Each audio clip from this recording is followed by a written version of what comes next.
years you've been dragging your feet, telling me I'm the reason we're stagnant. 30 years you've been claiming your honesty, promising progress, well where's it at? I don't want you to feel like a failure. I know this hurts, but I gave you your chance to deliver. Now it's my turn. Don't get me wrong.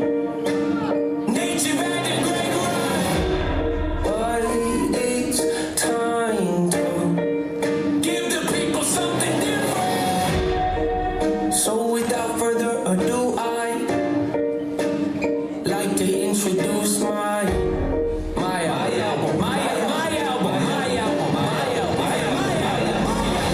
hope. What's my definition of success? Listening to what your heart says.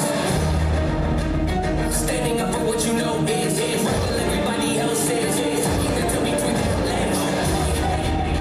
What's my definition of success?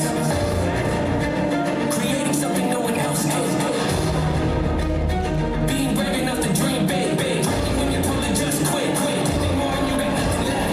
Person that'll take a chance on something never told can never happen. It's a person that can see the bright side through the dark times when they're angry. It's someone who ain't never had nothing and afraid to walk away from more passion because they'd rather do something that they really love and take the pay cut. It's a person that would never waver or change who they are just to try and gain some credibility so they can feel accepted by a stranger. It's a person that can take the fears in their life and turn them into motivation. It's believing in yourself when no one else does. It's amazing what a little bit of faith can do. If you don't even believe in you, why would you think or expect anybody else that's around you to? I done did things that I regret. I done said things I can't take back. Was a lost soul at a crossroad who had no hope, but I changed that. I spent the rest of my life holding on to things I never should have kept.